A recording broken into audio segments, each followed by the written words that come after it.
Hey, it's Amy Brown from The Bobby Bone Show. Join me in supporting St. Jude Children's Research Hospital for a chance to win a trip to meet Megan Maroney at the 2025 iHeart Country Festival in Austin, Texas on May 3rd, hosted by Bobby Bones. We're going to hook you up with tickets, flights, hotel, food credits, and a meet and greet with Megan Maroney. Take action now to support St. Jude and help cure childhood cancer, and you're going to be entered for a chance to win. Visit iHeartCountryTrip.com to learn more.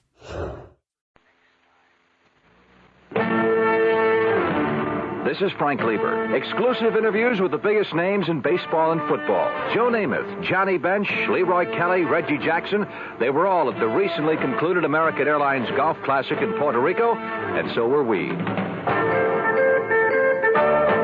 Here are informal chats with the superstars each morning at 8:15 and each evening at 9:50. Another service of KRLD Sports.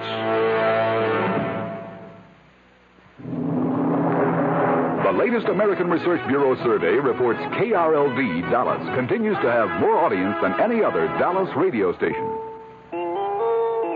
CBS News. The FBI in Berkeley, California says a search is on for a young couple wanted as possible suspects in the terrorist kidnapping of newspaper heiress Patricia Hearst. This is John Meyer reporting on the CBS radio network.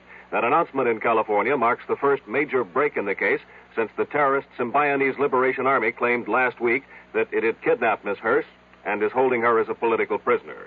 Reporters were given a description of the wanted couple by Thomas Druken, Assistant Special Agent in charge of the San Francisco FBI office. We determined during the course of our investigation that a dark, late model Volkswagen was in the immediate area of the kidnapping, occupied by a white male and white female. Now, we're merely attempting to locate these individuals as potential witnesses.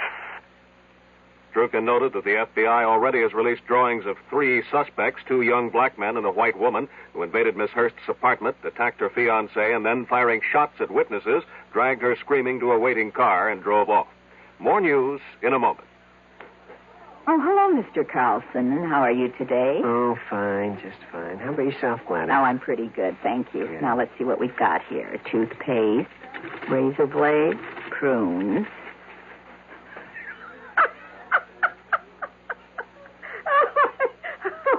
Something wrong? Can we have a replacement checker for Gladys on number 5, please? There are still a lot of people who laugh at prunes. But now, quite a few are finding out how good they really are. Because pound for pound, prunes have 8 times the vitamin A of the leading fresh fruit. And more iron, niacin, and vitamin B2 than the 5 leading fresh fruits. They're also a great natural source of quick energy. Oh, I'm sorry to keep you waiting, sir. I'm taking Gladys's place. That's okay. Let me see. Bread, milk, prunes. Oh, boy. California prunes. The funny fruit that does so much for you. Radio Baghdad says warfare has broken out between Iraq and Iran with troops, heavy artillery, and tanks engaged in fighting along the border. Heavy casualties are reported on both sides. Iran lists at least 70 casualties. The Iraqis at least 23 killed or wounded. It's the first such fighting since the 2 countries reinstated diplomatic relations last October after a 5-year break. Radio Baghdad also claims today's clashes were actually the 3rd in 3 weeks, that there was also fighting on January 24th and again last Monday. In Tel Aviv, the Israeli military command confirms 4 Israeli soldiers wounded today in renewed fighting between Syrian and Israeli forces in the Golan Heights. That artillery duel ended a 4-day lull along the ceasefire line. Radio Damascus says the fighting lasted more than an hour, but has made no mention of Syrian casualties. Meanwhile, in Jerusalem, the Israeli government says Russia will try to persuade Syria to turn over lists of Israeli prisoners of war being held in Damascus. Those lists, plus Syrian permission to let the International Red Cross visit the POWs, are the top Israeli conditions for beginning disengagement talks with Syria. In Amman, a Jordanian army spokesman confirmed today that the Nixon administration has supplied that Arab country with the most sophisticated portable anti-tank missile in the U.S. arsenal. The spokesman identifies the missile as the TOW. Here in Washington, the Pentagon declines comment. In Saigon, the South Vietnamese military command says communist forces have suffered their heaviest battle losses in a single action this year. A spokesman says 81 communist troops were killed in a 2-day battle with government forces in the Central Highlands province of Pleiku. Government losses are placed at 17 killed, 15 wounded. In Cambodia today, communist troops attacked 3 government positions only 8 miles south of the capital, Phnom Penh, and a government spokesman says an army relief column, led by 24 armored personnel carriers, had to retreat when it came under heavy communist fire. Now, this message. A time will come when you need help and understanding, a warm smile, a friendly voice from people who care. It's a world, and that's the truth. Tough and unfeeling, but when you find friendly folks, it's easier to bear. Is there anyone who doesn't respond to a kind word or a friendly face? The answer's obvious. At CIT Financial Services, courtesy and understanding are watchwords. Sure, we make money happen, but we do it quietly, quickly, without embarrassment. So whenever you need a loan, and some kind words to go with it, drop into your nearest CIT office. We'd really like to make money happen for you. CIT makes money happen. We really do. The Nixon administration's energy czar, William Simon, has announced that the major oil companies can now begin refining more gasoline if they have produced enough home heating oil to last out the winter. Simon's long-awaited announcement on shifting refinery output comes as motorists in 4 states, plus the District of Columbia, prepare to switch to the so-called Oregon plan for gasoline rationing. The leaders of 13 major oil-consuming countries have been arriving here in Washington on the eve of tomorrow's opening session of a 2-day conference on energy at the foreign ministers level. U.S. Secretary of State Henry Kissinger expected to try to persuade his 12 colleagues that they must act in concert with the United States to weather the world oil crisis. This is John Meyer, CBS News. Hello? Hello, Mrs. William Hawk of Anchorage, Alaska. Yes? Hi, Mrs. Hawk. My name is Ted Brown from New York City. And I'm calling ladies in Anchorage, asking if you'd like to have some fun and sing the Campbell Soup jingle. If you do, I'll send you a case of Campbell's chicken with rice soup. Is this really from New York? That's right. Do you know it? Yes, I do. Well, go ahead. Good. Good. Campbell's noodle soup is good. Well, now, you changed the lyric a little bit, but you're going to get the soup anyway. Thank you. You're up there in Anchorage, Alaska, so you know what the cold winters are all about, huh? Right, I sure do. And when that weather leaves you cold, you get good hot Campbell's soup, and that leaves you warm. Yes, sir. It's exciting for me to talk to you, too, by the way. I've never called Anchorage, Alaska. Well, call again. This is really unusual. Thank you very much. Mrs. Hawk, thank you. Bye-bye. The preceding recorded message was selected from random phone calls. The CBS Radio Mystery Theater presents...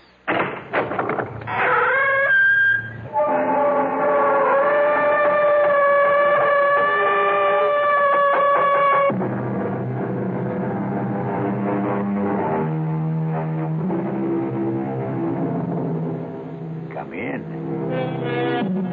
Welcome. I'm E.G. Marshall. Welcome to the sounds of suspense, to the fear you can hear, to the terrifying world of the imagination. I'm your guide for a journey up a mysterious mountain. Dead Man's Mountain is what it's called. Going is really no problem. It's coming down that separates the living from the dead. Doctor, a man simply cannot age 40 years in one night. I wish I knew what to tell you, Mr. Johnson. I saw George last evening at dinner. He was 35. This morning, he's close to 80. But how could that happen? He went where he had no business going.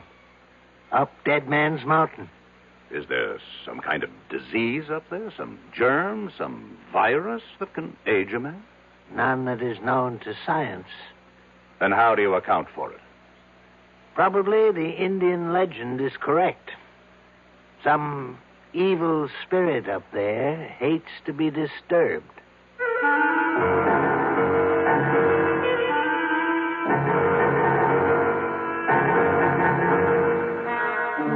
Our mystery drama, Dead Man's Mountain, was written especially for the Mystery Theater by Sam Dan and stars Alan Hewitt.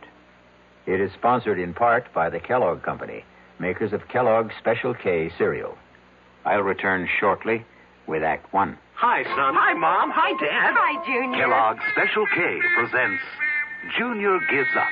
Junior, why aren't you eating your Special K? It's your favorite cereal. Oh, just 'cause. Just 'cause why, honey? Just 'cause Darla said some evil things about it. That's just 'cause why. Hi, Mom. Hi, Dad. Hi, Darla. Hi, sis. Hi, Junior. Darla, what did you tell Junior about his Special K? Daddy, all I told him was that Special K is good for us. Yeah, and anything that's good for me never seems to taste good. But, Junior, you already know that Special K tastes good. Who do I believe? Darla or my taste buds? What's that, son? Oh, nothing, Dad. Son, Special K is America's favorite high-protein cereal. It's got minerals, vitamins, iron, and all those good, nutritious things. But it got to be so popular over the years because it tastes good, too. You mean it's good for me and tastes good, too? Right, son. Right, Dad. Right, Junior. Right, Mom. Right. Right, indeed. Start your balanced breakfast with Kellogg's Special K. It's nutritious and delicious. Right, Dad. When occasional heartburn or acid indigestion is combined with a gassy, foolish feeling, that's what we call gassed indigestion. Digel is made for gassed indigestion because Digel is different. It does more than plain add acids. Digel reduces excess acid while its patented simethicone gets rid of trapped gas fast. Use only as directed. Digel for gassed indigestion. No plain add acid can do what Digel can. Was I embarrassed? Even though I used an adhesive on my dentures, they still came loose during dinner. And when I had to be... This denture wearer should change to Cushion Grip, a soft, pliable thermoplastic adhesive that even hot or cold liquids can't dissolve. That's why Cushion Grip lasts and holds dentures much longer than ordinary powder, paste, or cream adhesives you often must apply 2 or 3 times daily. For new, long-lasting security, new comfort, change to Cushion Grip.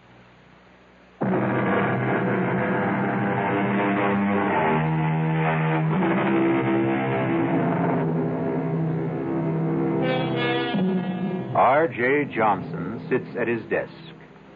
Yes, the R.J. Johnson. The mysterious, the remote R.J. Johnson. I better explain that. His ways are mysterious, except when his plans include you. He is remote, except when he wants something from you. Then his presence can become an overwhelming reality.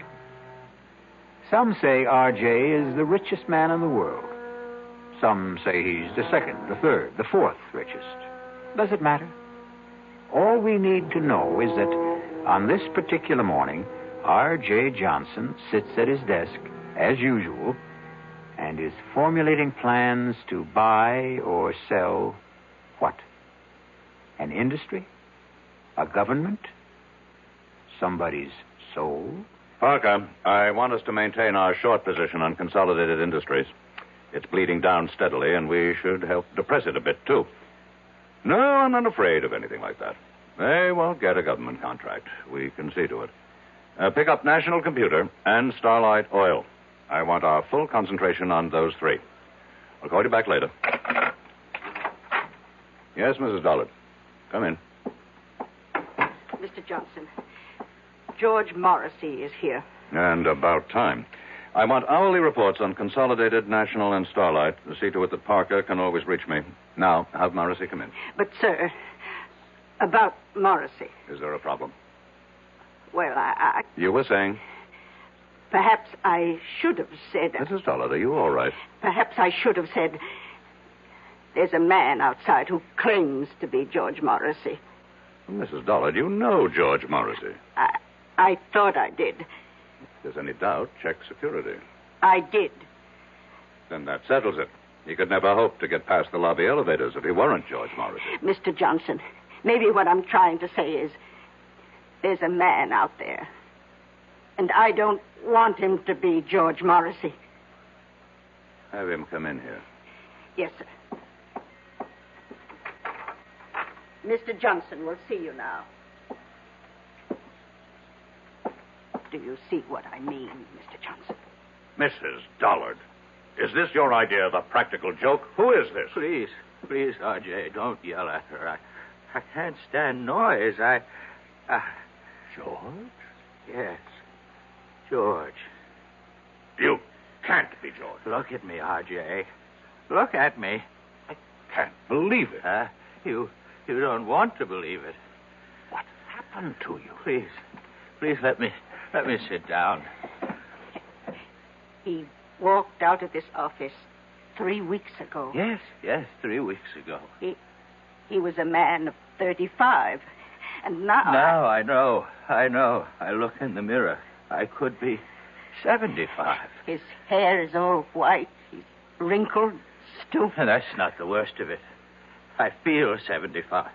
I couldn't even walk without this cane. George, the first thing you have to do is tell me exactly what happened. I was at Manitou Mountain getting the development deal set, and R.J., listen, we'll have to forget it. Give it up. What are you saying? I'm saying forget it. Look at what happened to me. They said, all the locals, they said, the mountain was haunted. Terrible things would happen to anyone who went up there. Talk sense. Can't you believe your eyes, R.J.? Look at what happened to me.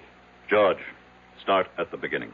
I couldn't get anyone to drive up the mountain road. So I hired a car. I drove it myself. I drove it up the mountain and... Yes, and? And that's all I remember, R.J. I must have passed out up there. But something did happen. It's like a nightmare. I can't bring it into focus. Just flashes of it. Terrible things. Be specific. What kind of terrible things? Shapes, forms, voices, saying I was going to die, that my life was falling away, that it was disappearing. What kind of shapes? What sort of forms? I don't know. What size were they? What color? I don't know. You say voices. What kind? High, low? R.J., I were they don't men's know. voices? Women's? I can't remember. Now pull yourself together. Pull myself together. Look at me. I'm an old man. I've been robbed of half my life. Now think. How long did you stay on the mountain? I don't know. Somehow I managed to get the car turned around. I drove back to town. I found a doctor. What's his name? I don't know. What did he say? I can't remember. R.J., I came here to warn you. The mountain, it's haunted. It's cursed. Give up the project. Mrs. Dollard, call Dr. Waterson. No. Doctor can't help me anymore. But I can help you, R.J. Give it up. Give up the project.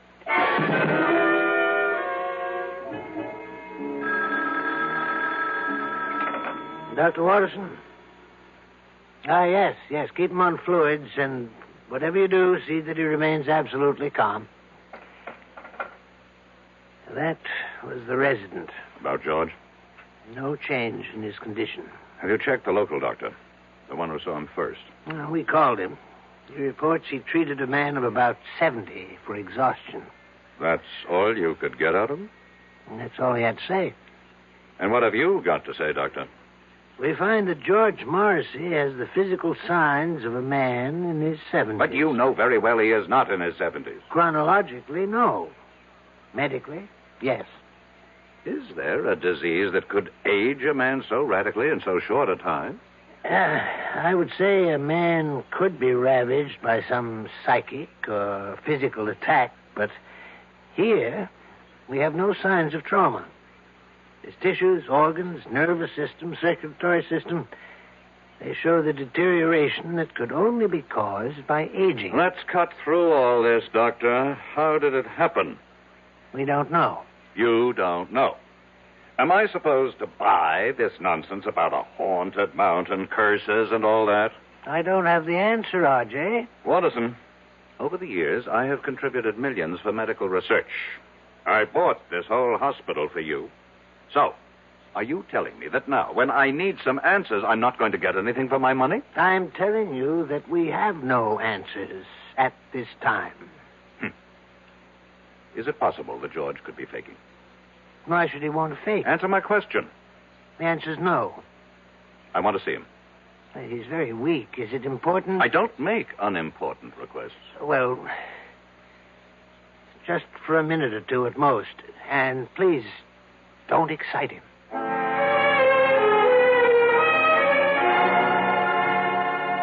I won the club championship, and I was named third team All-America. George. Girls, you should see how the girls would fall all over me. George, pay attention. Huh? Oh, it's you, R.J. Listen. No, George. Don't try to sit up, but I've got to talk to R.J. Listen, R.J., are you listening? I'm listening. Here's what happens to you up there on the mountain. I remember, you see. Now, I remember. R.J., don't excite him, I please. accept full responsibility. Up there on that mountain, I was told you will lose that which you value most. Told? You say told? How? By whom? I don't know. How can we get anywhere if you keep saying you don't know? Think. R.J., I order you from this room. He's going to die soon anyhow. We have to get that information. R.J., I will call security and have the guards throw you out of here. No, Doctor. No, leave us alone. This is between R.J. and me. What were you told, George? I wasn't really told. It was more like a kind of feeling, an idea that seemed to seep into me. And I realized the most important thing, what mattered most to me, was my body. Talk sense. I'm talking sense, R.J. And I began to lose my body. What do you mean, lose your body? The way you really lose it. To old age. Only, oh, God. Only I was losing it then and there. And all at once. Is that what you think happened, Morrissey? But look, I got away from there, you see. I got away just before I would have died. But why? I should have stayed. Look at me. What good am I now? Be calm and practical, George. We have the greatest doctors in the world here. We'll beat this thing. You can still beat it, R.J. You can still beat it. Just don't go near that mountain. Just give up the project.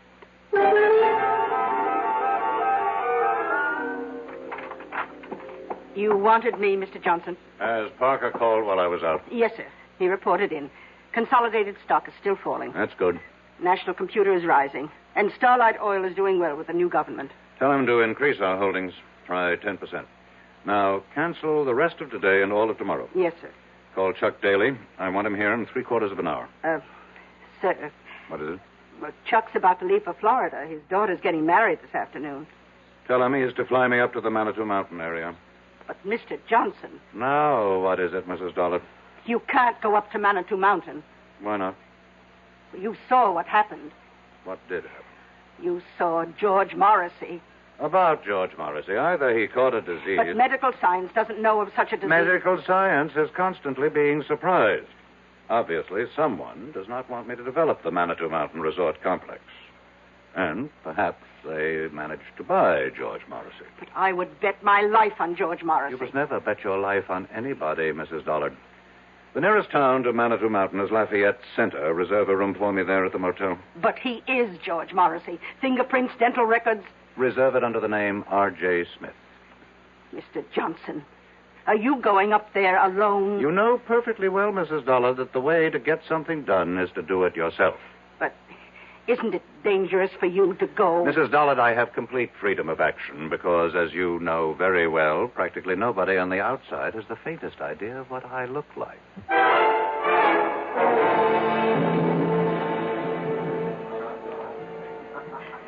How many days do you plan to spend with us, Mr.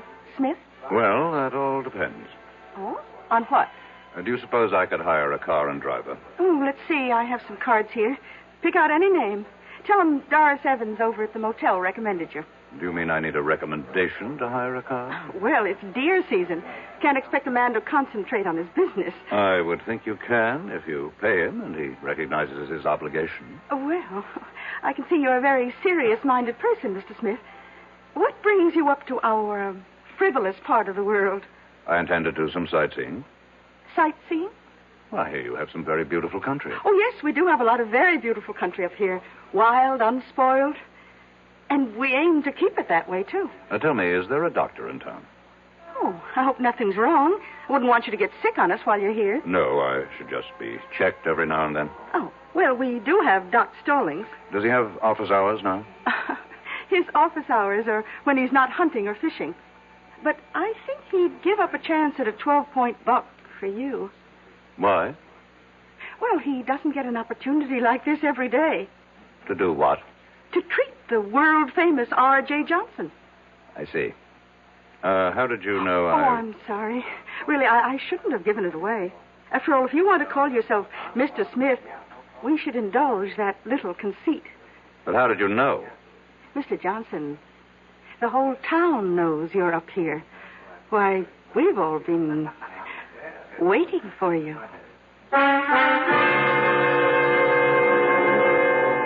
We've all been waiting. Waiting for what reason? Had they also been waiting for George Morrissey?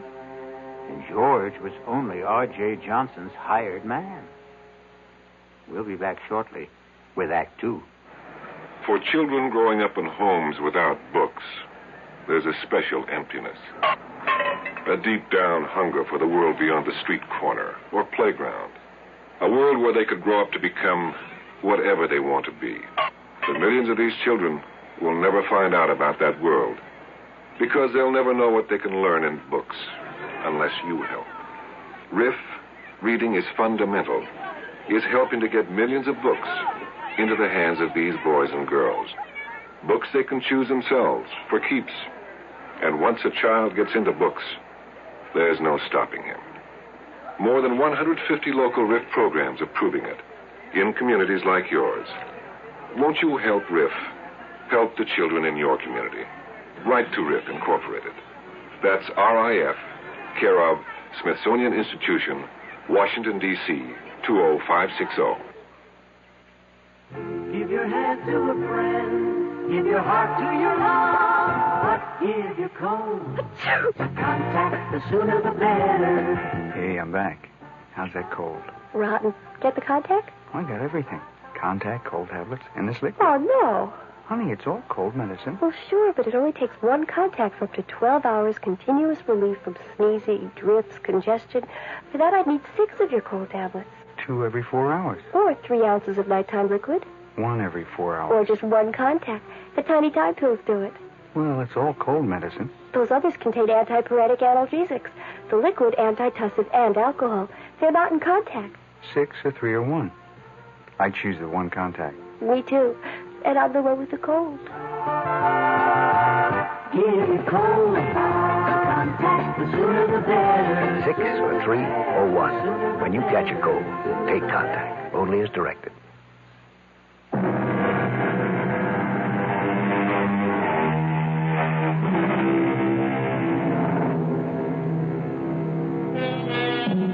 One of the world's wealthiest men sits in the tiny lobby of a small motel in an out-of-the-way village somewhere in the Adirondacks.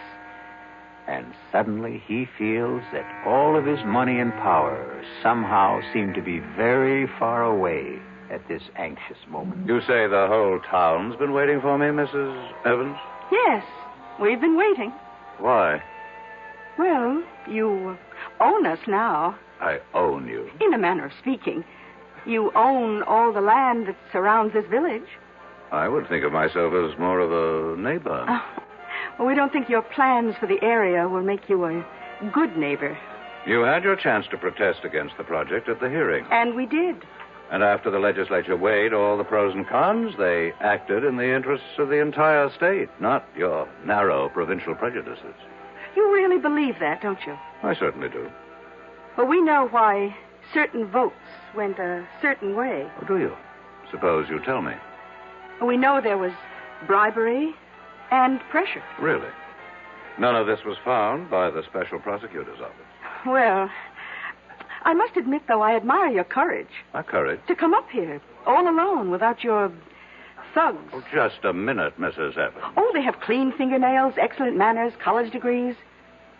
But they help you to steal and cover your tracks. In that sense, they're no better than common thugs.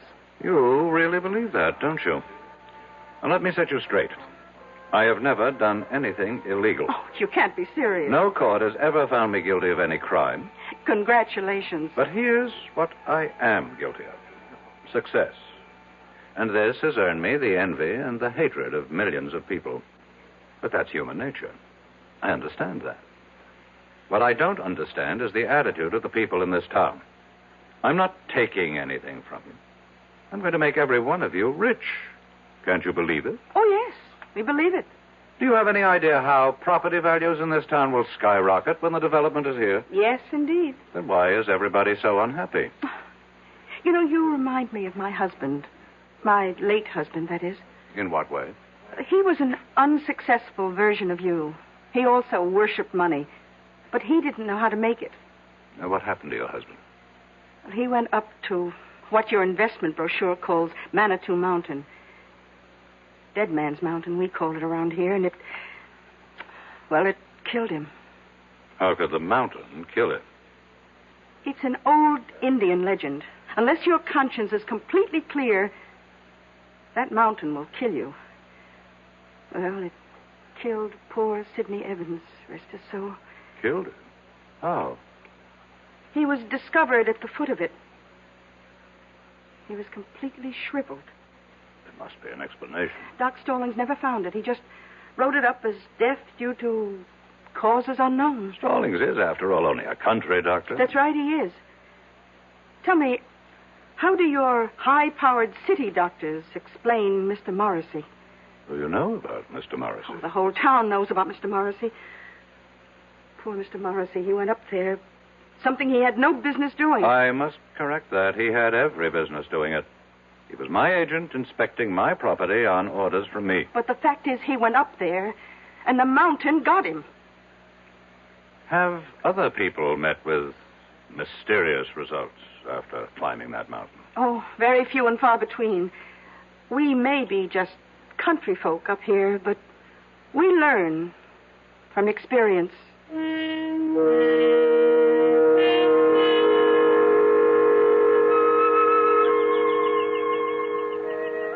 Are you Dr. Stallings? Well, look who's here. They said you'd be out fishing. Well, that's never a bad guess, but it takes two, and the trout won't play. I'd like to talk to you. Sure. I'm willing to pay you for a consultation. Oh, I intend to charge you. Well? Well, what?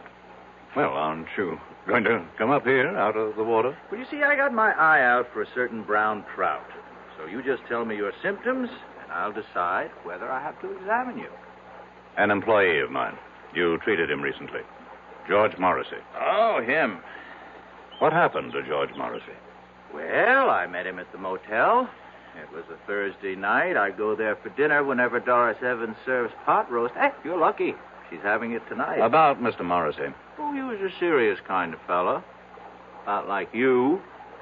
Same no-nonsense, let's get right down to it attitude. I'm only interested in what happened to Morrissey. What happened? Well, he wanted to hire somebody to drive him up to Dead Man's Mountain. And nobody would do it. That's right. Why? Well, you've been told why by now, I'm sure. I'm asking you why. I'll tell you the same thing. That's impossible. Why is it impossible? Oh, I see what you're thinking. It's all right for the simple-minded hicks up here to swallow that superstitious nonsense, but me, I'm a doctor. A product of a highly sophisticated, specialized education. That's exactly what I'm thinking. Well, think again, because I believe it, too. There has to be a reasonable, logical, rational explanation for what happened to George Morrissey. Oh, there is.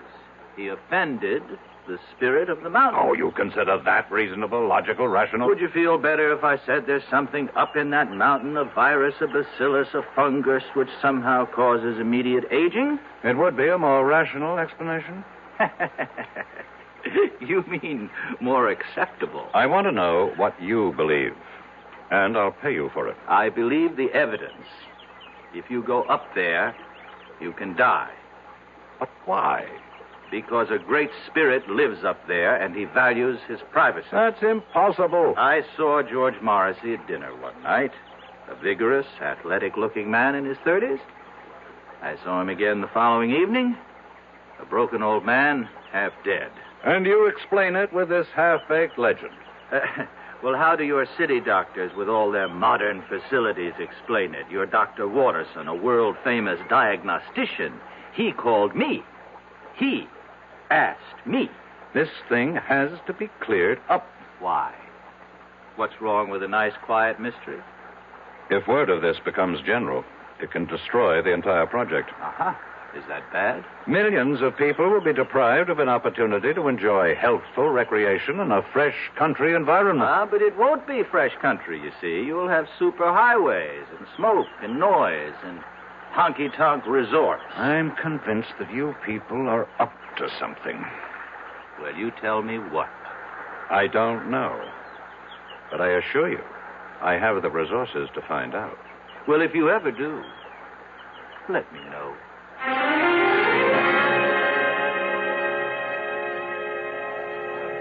Well, did you find Doc Stallings? My secretary should have called me on the hour. Oh, she did. We serve dinner till 9:30, but the best time to eat's around 6. From then on, it's leftovers. I'll have a sandwich sent up to my room. Oh, you're joking. I don't tell jokes. You mean all you want for dinner is a sandwich? Mrs. Evans, food is merely fuel. The body is just a machine, and so my tastes are very simple. Whom do rich men think they impress when they say they have simple tastes? Do you have a wife? I never married. Oh? Well, so far we've eliminated wine and women. I can see by looking at you that there isn't too much song. Oh, what do you do with all your money? I make it grow. Well, whatever you do, don't go up that mountain. I don't think I need any more advice from anyone around here.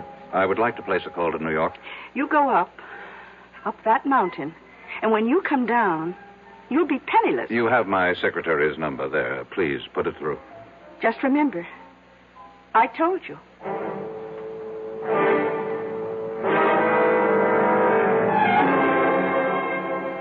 It's exactly 5 minutes past 4, Mrs. Dollard.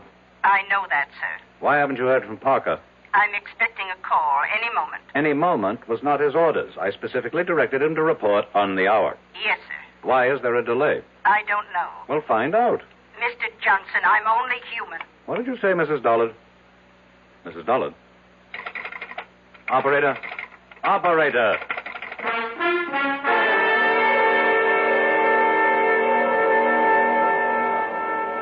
Now, see here, Mrs. Evans. Oh, Mr. Johnson, I was just trying to reach your room. I've been cut off in the middle of a crucial telephone call. Carlotta, the phone company operator, she just told me that we can't get through to New York for a bit. What are you saying? Well, you've seen those signs along the roads. Look out for falling rocks. Well, we just had a pretty good slide on Route 640. But I must talk to New York. A lot of wires are down, but Ed Bailey and his boys will have it fixed before long. Oh, hi, Doc. Hello, Doris. And why does the celebrated R.J. Johnson look so agitated? Well, he can't make a phone call. Oh, my. You know, Mr. Johnson, as a physician, I have a prescription that could keep you healthy and happy for years. Doctor, I'm in no mood for your folksy philosophy. I have to make a phone call. Don't you want to hear my prescription? How long will it take to repair the lines? So, maybe an hour. An hour? Maybe less. I would prescribe the following. Chuck it all, Mr. Johnson. Give it up. Settle down here and marry Doris. Oh, I'm not sure I'd want to marry him, Doc. I'm not out to marry anybody. Oh, why not? What's going on in this town? Are you people crazy? Where's the police station? The police station? Well, we do have a sheriff. Send for him.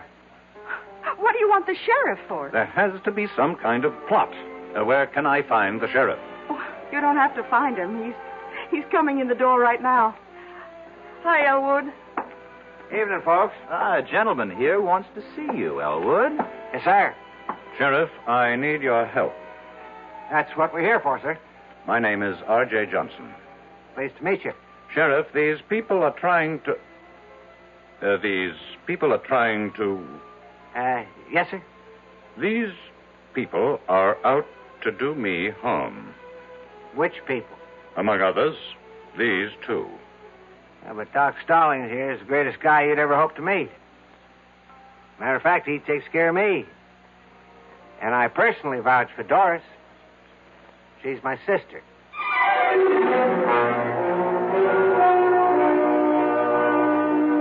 A very nice, tidy little town. And the natives are so friendly and obliging, and so concerned with your well-being. But right now, R.J. Johnson feels overwhelmed by their solicitude, as if he is being literally killed with kindness. We'll return shortly with Act 3. Ever see a beer drinker pour his beer real easy down the side of the glass? Maybe you do it yourself. If so, the Budweiser brewmaster thinks you're missing something, especially if you're a Budweiser drinker. You see, Bud is brewed, so it will kick up a healthy head of foam. Exclusive beechwood aging and natural carbonation make it a lively brew. Well, anyway, pouring Bud plunk down the middle of the glass helps bring out the best in that clean white Budweiser foam and real beer aroma. It also helps you get the full benefit of a taste, smoothness, and drinkability you'll find in no other beer at any price. Remember, brewing beer right does make a difference. Next time, pour that Budweiser right down the middle and see for yourself. Anheuser-Busch, St. Louis. I'm Art Linkletter, and I'd like to talk about something that everybody loves. Babies. Play School has introduced a group of fascinating baby toys.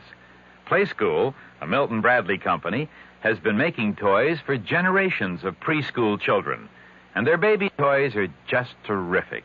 They're fun and safe. Babies will love the baby action ball. They can grasp it, roll it, shake it, or throw it. The baby mirror of unbreakable stainless steel introduces them to the most important person in the world when they look into the mirror, themselves. The Play School toddler truck is great for baby to scoot around in, and it even has a miniature telephone for baby's first phone calls. My children are grown up now, but if they were babies, I know what I'd want them to have, the Play School baby toys. Your children are going to love making discoveries every day with Play School's new baby toys. And every day is a good day to make a baby happy.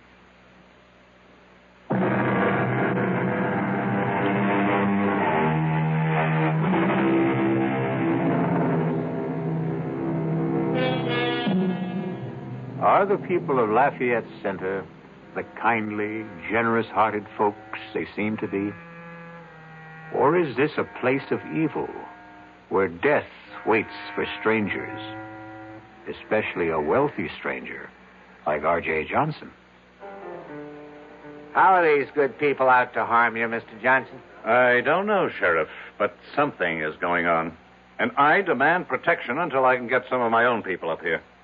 You got to appreciate my position, Mr. Johnson. There's nothing I can do unless you make a charge. Well, we're only trying to help him, Elwood. You see, I look at this man's face, and I hear the tension in his voice, and I see his color, you know. So I say to him, change your way of life. Settle down up here. Is that harming him? Well, it doesn't seem like it. I recommend a more regular routine. And we both keep warning him, stay away from Dead Man's Mountain. Mr. Johnson? About... For reasons best known to yourselves, you people are determined to keep strangers at a distance. Oh, we'd only be too happy if more folks would move up here. And so you invented this nonsense about a cursed and haunted mountain. But why? You know why, Sheriff. Because to any man of intelligence and courage, it presents a challenge. But before a man goes up there, you prepare him. Well, gentlemen, you can stay and listen to all this. I've got to serve dinner. By all means, Mrs. Evans. We can continue this discussion at the table. Oh? I thought all you wanted was a sandwich. Oh, no. Tonight, I'm having all the trimming.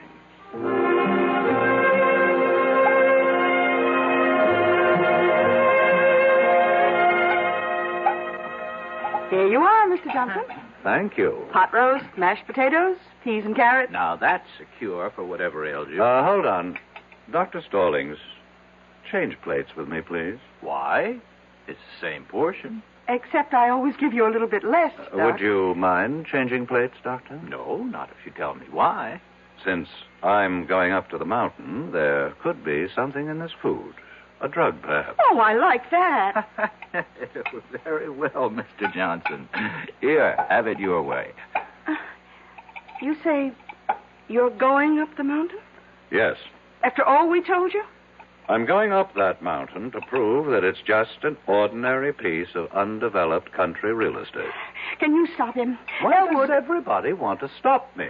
Well, look what it did to your Mr. Morrissey. Suppose, for the sake of argument, there is something dangerous up there, and it gets me. Isn't that to your interest? Without me, there can't be a development project. Well, we have a more basic interest. We have obligations as human beings. Well, now, I will need a car. There's a road, I assume. Oh, yes, sir. Leads up to the top. But why go now? At night? Because the word should get around. R.J. Johnson drove up this dead man's mountain, as you call it, in the dead of night, and just as calmly drove down again. But, Mr. Johnson, You really... have something to learn, Mrs. Evans. You think a man becomes rich through trickery, violence, and all manner of illegal, immoral, and unethical acts. I never said that. But you believe it. Tonight, you're going to discover how I became rich. By daring to do what other people consider impossible. It's that simple. I would still advise you to keep away from that mountain. Let's end the little game, Doctor. I've humored all you people long enough. Well, very well. How do you account for George Morrissey? Very simple. George Morrissey is not R.J. Johnson. Oh. Does the spirit of the mountain, going along with the legend, kill everyone whose conscience is not clear? Very well. I'm safe. My conscience is unblemished. Elwood, I still think you should stop him. The sheriff has no right to interfere. I'm merely inspecting my own property. Well, he's right, Doris. A little exercise in morality here. Who would care to accompany me?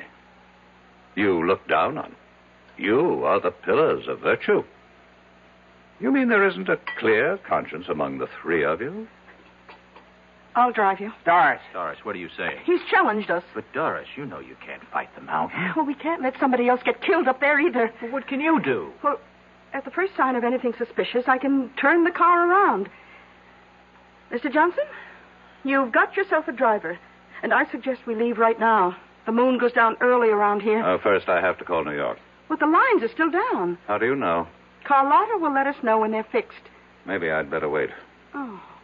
Don't tell me you're starting to have second thoughts. I have some very important things to check out. Well, we can drive to the top of the mountain and back again in an hour. How do you know? Have you done it before? No, just a guess. And I'm ready if you are.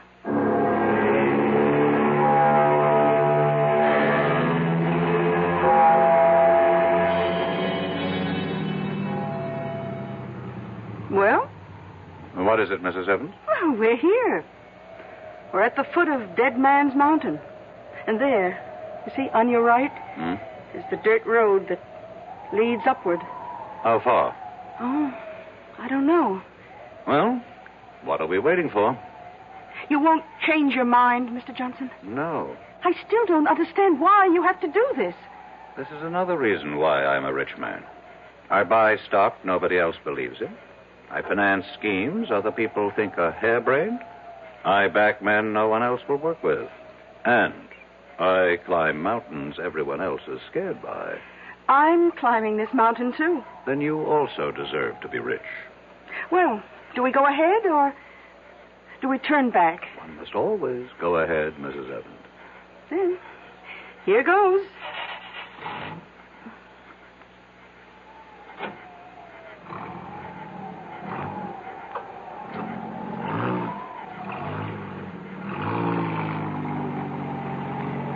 How do you feel, Mrs. Evans?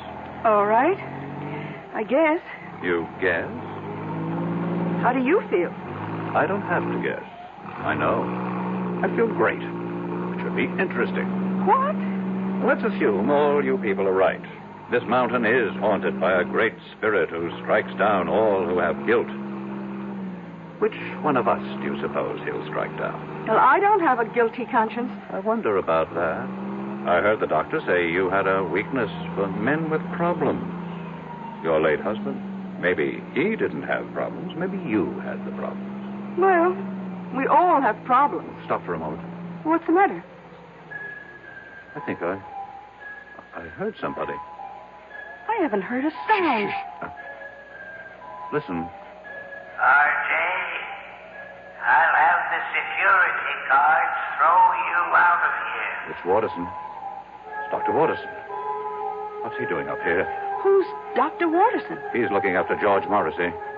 I'll throw you out of here. Didn't you hear him? There's no one around but you and me. Now that I think of it, that's a strange way for Waterson to talk to me.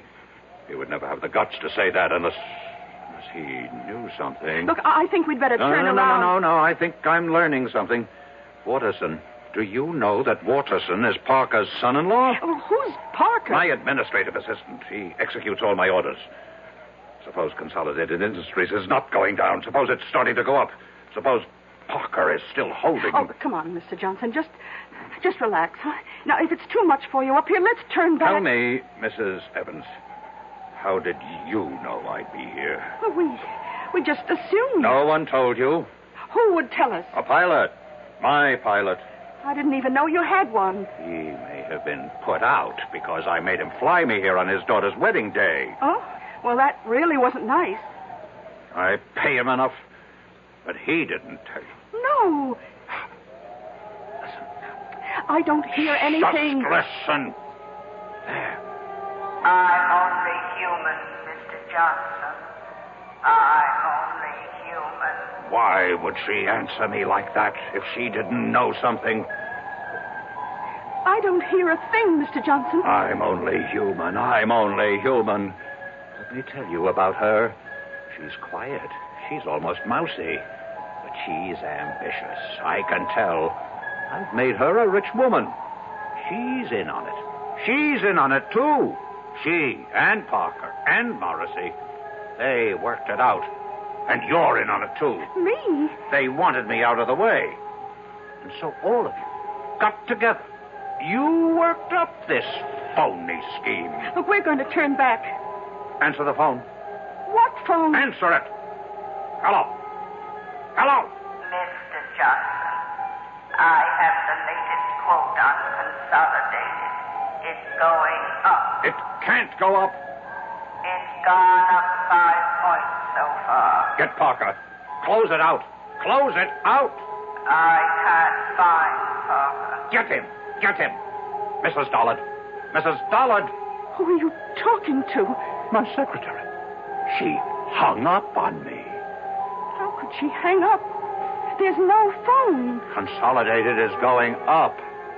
But there's no stock market at night. Mr. Johnson, it's going crazy. National computer is going down. Have Parker sell at once. I can't find Parker. Mrs. Dollard.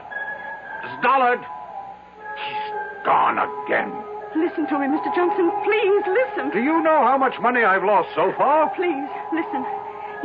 You have nothing to be afraid of. It's just a legend. Who can be sure it's true?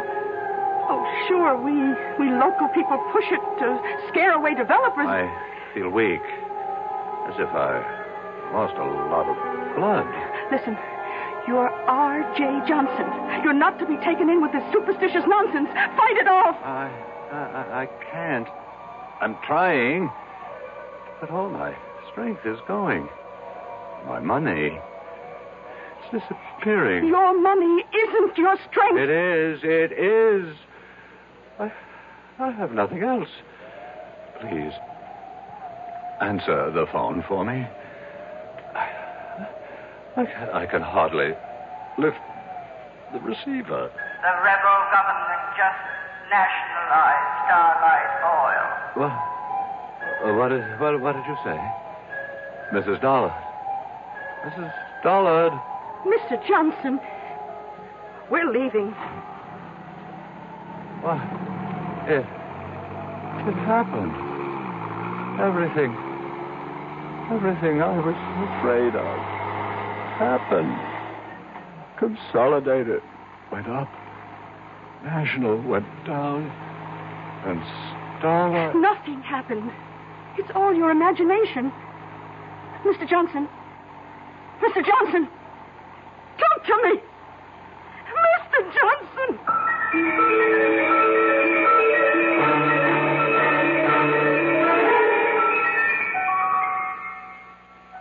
He's dead. How?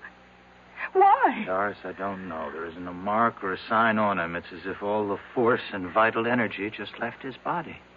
Well, maybe it's all for the best. He was in trouble. Trouble? It was on the news. Some of his holdings went haywire for some reason. 3 big companies. He's out millions. He may have died just in time. The mountain. The mountain. What about the mountain? It's true. Every word we say about it. It's true. Oh, come on, sis. How can it be true? The mountain killed him. It took away his money. Doris, are you all right? I don't know. I don't know yet. I wonder. What did it do to me? Well, what did it do to Doris? Everybody loses what he values most up on Dead Man's Mountain, as the saying goes. Maybe Doris had fallen in love with R.J., and thus the mountain robbed her, too. I'll be back shortly. Who knows how to help you solve your shopping problems? Your Better Business Bureau knows. For heaven's sake, this store won't give me back my $25 for the ice skates. All they would give me is this credit slip, and they don't even have any more skates in my size. Oh, what am I going to do? Madam, not all stores make cash refunds on returns, you know. Who are you? I'm the man from the Better Business Bureau.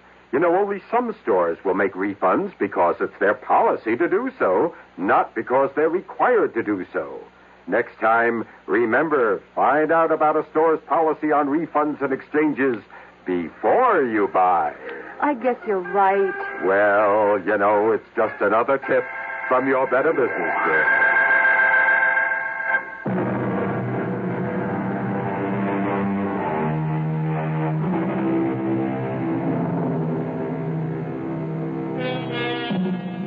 Haunted mountains.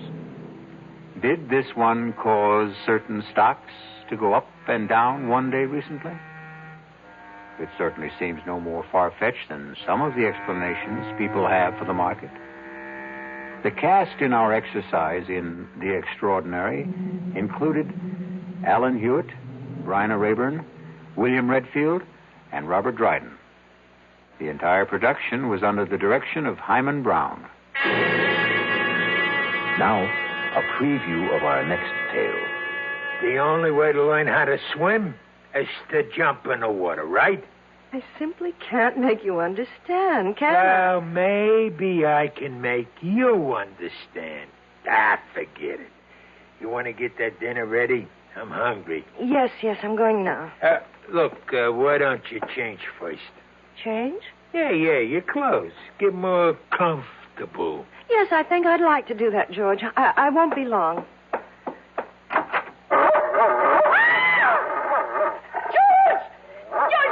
There's a dog on our bed.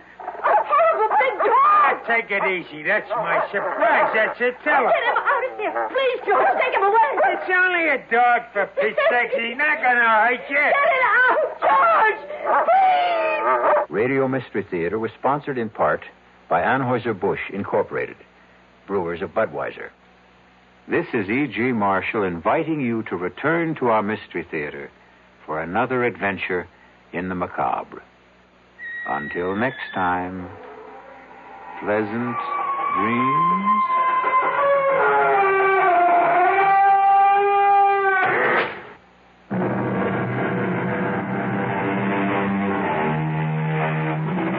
KRLD's Mystery Theater presents 7 thrilling dramas each week. Sundays at 4:07 in the afternoon. Then nightly at 10:07, except on Tuesday and Saturday nights when the basketball broadcasts necessitate delaying the mysteries until midnight. Hey, it's Amy Brown from The Bobby Bones Show. Join me in supporting St. Jude Children's Research Hospital for a chance to win a trip to meet Megan Maroney at the 2025 iHeart Country Festival in Austin, Texas on May 3rd, hosted by Bobby Bones. We're going to hook you up with tickets, flights, hotel, food credits, and a meet and greet with Megan Maroney. Take action now to support St. Jude and help cure childhood cancer. and you're going to be entered for a chance to win. Visit iHeartCountryTrip.com to learn more.